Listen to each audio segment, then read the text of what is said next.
Assalamualaikum warahmatullahi wabarakatuh. InsyaAllah hari ini Umi akan cubalah mengambil sedikit masa untuk memberi penerangan secara ringkas tetapi padat supaya mudah difahamilah. Umi berkongsi slide dengan cikgu-cikgu dan ibu bapa di rumah. Jadi kita kena betul-betul fahamlah kalau kita tengok slide yang pertama ni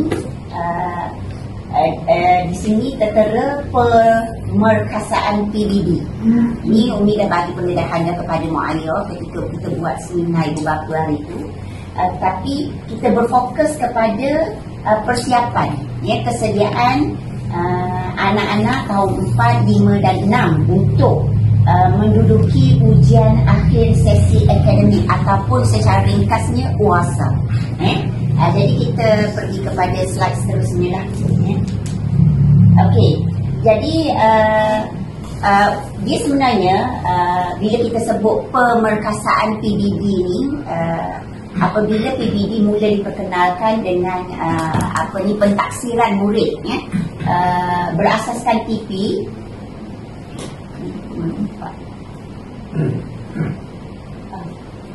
Ni dulu kan? Okey. So jadi sekarang ni kita harus fahamlah, kita kena faham, ibu bapa, cikgu-cikgu memang dia dah terlebih maklum sebenarnya pentaksiran PBB ni dia dah bahagikan kepada formatif dan sumatif. Dia bahagi kepada dua bahagian. Jadi yang formatif ni sebenarnya sentiasa berlaku, sebab kita tahu PBB ni adalah pentaksiran secara holistik. Maksudnya sepanjang masa apabila setiap kali cikgu mengajar di dalam kelas, cikgu akan mentaksir pencapaian murid ataupun tahap keupayaan murid mengikut TP tu. Di mana ketika cikgu mengajar, cikgu buat pemerhatian sama ada melalui soal jawab, lisan, bacaan. Jadi benda tu direkodkan dalam bentuk pentaksiran formatif. Jadi ini kerja guru lah di dalam kelas. Tetapi unjuran kepada itu dia akan ada satu lagi pentaksiran, iaitu pentaksiran sumatif, di mana dia merupakan satu assessment lah, penilaian pembelajaran yang dilaksanakan sama ada 2 kali setahun, di pertengahan tahun, kemudian di akhir tahun. Jadi apa yang nak bagi tahu sekarang ni, apa yang kita duduk fikir-fikir sibuk-sibuk sekarang ni ialah UASA, ujian akhir sesi akademik yang melibatkan pentaksiran sumatif yang akan dilaksanakan pada akhir tahun. So next. Okey, jadi Mak Ayah, cikgu-cikgu Umi rasa faham dah. Dia sebenarnya apa yang kita duduk sebut-sebut pentaksiran yang berfokuskan kepada UASA, dia ujian akhir sesi akademik ni secara mudah ni kita sebut singkatan UASA. Jadi dia sebenarnya UASA ni dia bermula dengan satu pentaksiran yang mula-mula sekali ialah dia melibatkan penjanaan soalan ataupun pembinaan item. Jadi cikgu-cikgu yang terpilih yang berkepakaran dalam subjek-subjek yang terlibat, walaupun nanti akan disebut pada next slide tapi ini sebut lalu, melibatkan 5 subjek. Nanti Umi bagi tahu kenapa 5 subjek, iaitu bahasa Melayu, bahasa Inggeris, matematik, sains dan sejarah. Kenapa 5 subjek sedangkan duduk belajar lebih daripada itu? Tapi nanti Umi akan bagi tahu. Jadi apabila nak melaksanakan pentaksiran UASA ini, dia bermula dengan penjanaan ataupun penjanaan soalan ataupun pembinaan item. Cikgu-cikgu akan dipanggil, diberi pendedahan bagaimana nak membina item-item mengikut tahap kesukaran lah, dalam satu instrumen pentaksiran itu. Jadi alhamdulillah cikgu-cikgu dah dipanggil, item-item telah pun dibina. Kemudian Kalau kita melihat di sini, dia ada 4 item ataupun perkara step di sini, mana berlakunya pentaksiran, adanya wujudnya bank soalan, kemudian penjanaan soalan, kemudian di segi pelaksanaan. Dia ada di mana soalan-soalan dikumpulkan di bank soalan, pembinaan item yang telah pun dibina, kemudian bagaimana nak dilaksanakan. Jadi nanti kita akan sentuhlah sedikit secara terperinci bagaimana pelaksanaan kuasa ini. Next. Okey. Jadi kalau kita tengok ni di segi pembinaan ataupun instrumen, penjanaan instrumen, dia melalui aplikasi pengumpulan dan pemasangan instrumen APPI. Ni kalau Cikgu Syikin ni dia memang familiar lah dengan APPI ni, sebab Cikgu Syikin ni dia pembina item kepada pentaksiran kuasa fokus subjek sains. Kita ada seorang cikgu kita. Kemudian kita tengok jenis ujian. Dia ujian kuasa ni adalah ujian bertulis. Ujian bertulis. Kita terus kepada next slide lah, sebab dia akan terang secara spesifik. Ni Umi dah sebut tadi. Pemilihan subjek yang melibatkan kuasa hanya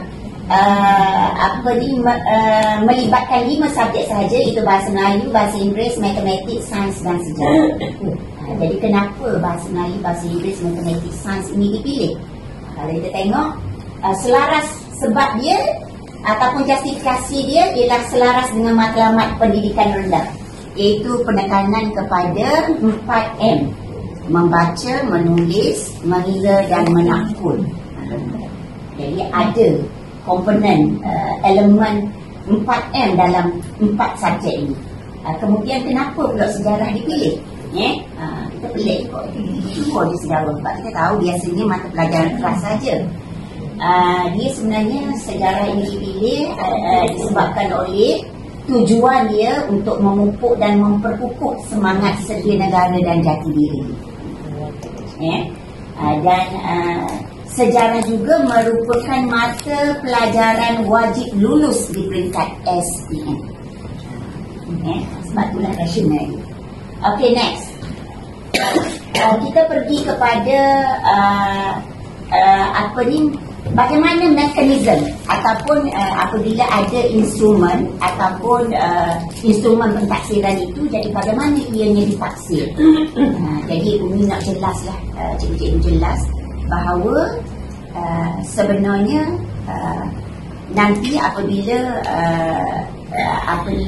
anak-anak murid menjawab soalan kuasa ini, cikgu sebenarnya diberi dia ada markah sebenarnya. Dia ada pemarkahan.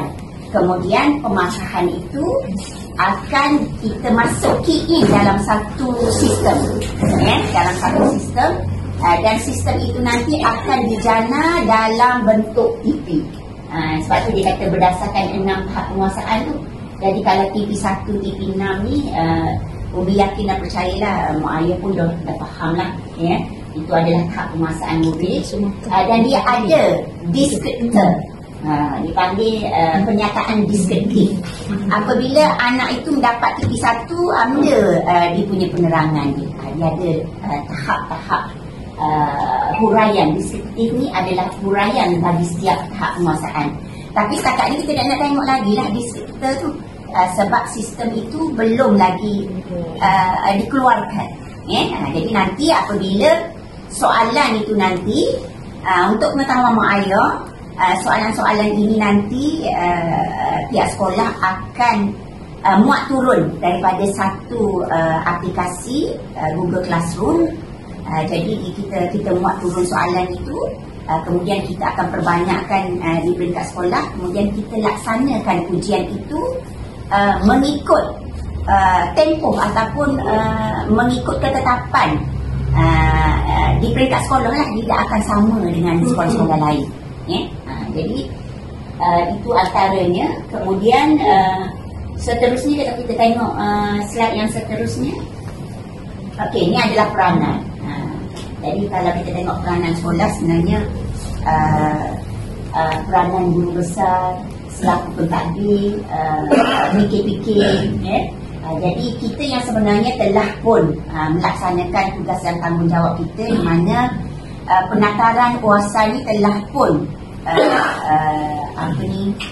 Umi sebagai guru besar terima daripada peringkat daerah, kemudian mohon disebarkan kepada ketua-ketua panitia, kemudian ketua-ketua panitia subjek, 5 subjek tadi yang disebut tadi tu, memberi penataran kepada cikgu-cikgu supaya bagaimana nanti nak melaksanakan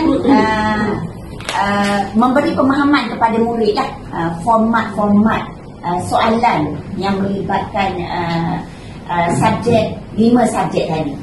Jadi setakat ini hari ini kita buat pula penataran ataupun kita wawarkan kepada ibu bapa melalui recording lah.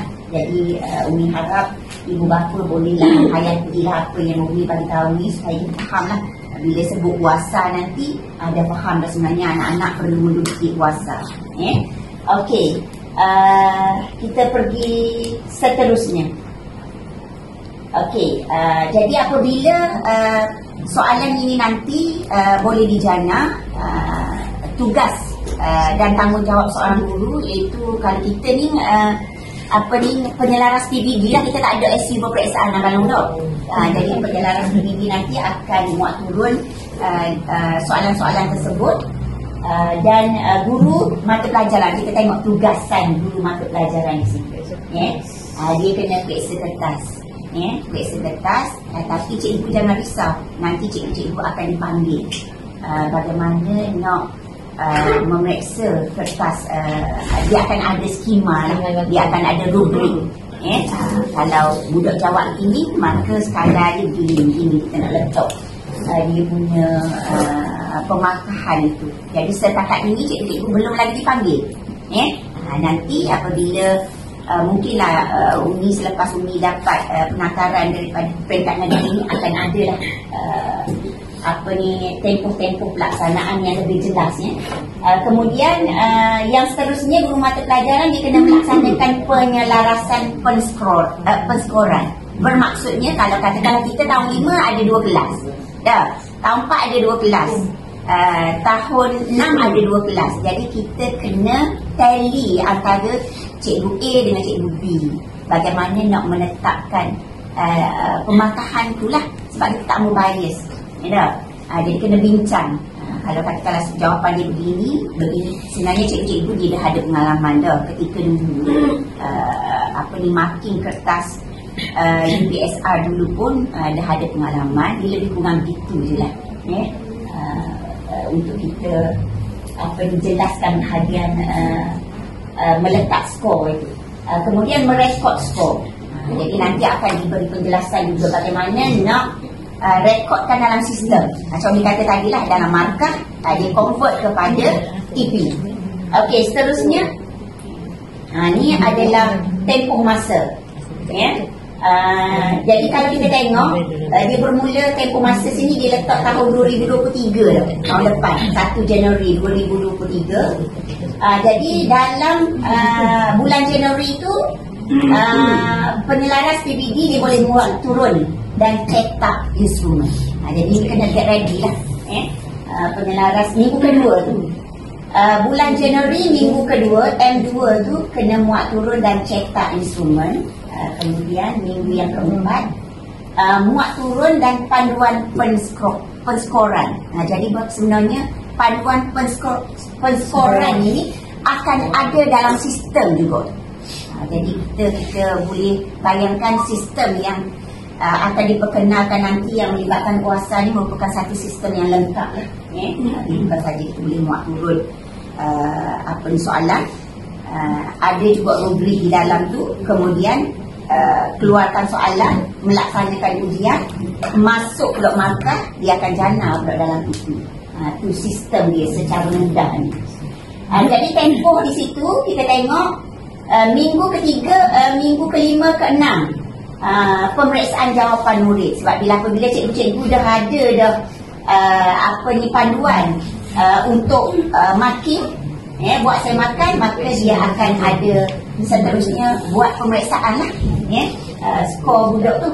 Bulan Februari, apa yang berlaku pada bulan Februari? Minggu pertama tu masih lagi dalam tempoh pemeriksaan jawapan murid. Kemudian minggu kedua Februari, kemasukan markah dalam minggu ketiga. Itu adalah tempoh ataupun milestone lah. Bagaimana tempoh pelaksanaan sehinggalah masuk markah. Jadi cikgu kena ada kesediaan lah situ. Jadi kalau mau air tadi kita boleh cerita dalam garis masa.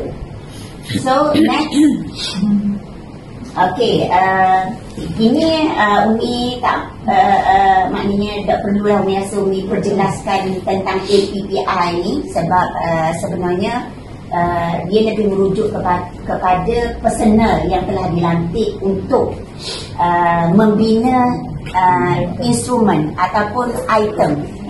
Tapi yang pastinya ialah penyumbang item tu adalah guru. Dia dah ambil orang catering, dia dah ambil jaga, dia pilih guru.